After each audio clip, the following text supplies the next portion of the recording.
ఒక బాధ్యతాయుతమైనటువంటి ఎడిటోరియల్ కాలం రాశారు ఆర్కే గారు.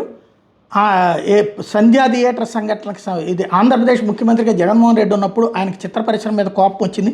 సినిమాల ప్రదర్శనపై ఆంక్షలు విధించడం ద్వారా బడా స్టార్లు తన వద్దకు దేకుతూ వచ్చి సాగిలపడేలా చేసుకున్నారు. ఇప్పుడు పుష్ప 2 సినిమా విడుదల సందర్భంగా జరిగిన సంఘటనతో తెలంగాణ ముఖ్యమంత్రి రేవంత్ రెడ్డి కూడా చిత్ర పరిశ్రమను గడగడలాడించారు.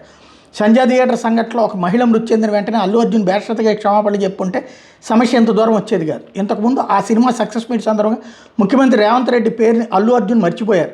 ఈ పొరపాటుకు విచారం వ్యక్తం చేయాలని ముఖ్యమంత్రి సన్నిహితులు కొందరు అల్లు అర్జున్కు సూచించగా రాజకీయాలతో తనకు సంబంధం లేదంటూ ఆయన సూచన పెడచేవని పెట్టారు. భారీగా ఖర్చు పెట్టి గ్రాఫిక్స్ మాయాజాలంతో నటన కథతో సంబంధం లేని సినిమాలను పెద్ద సినిమాలుగా ప్రచారం చేసుకుంటున్నారు.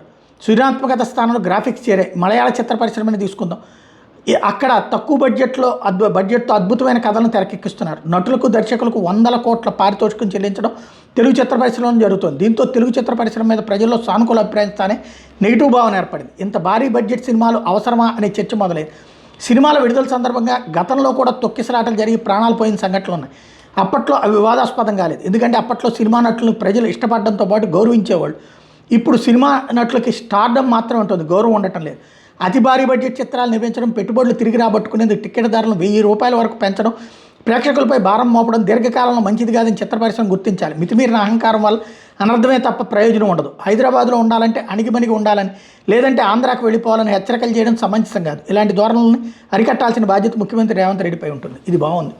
కానీ ఇదే అప్పుడు జగన్ హయాంలో ఏం రాశారు?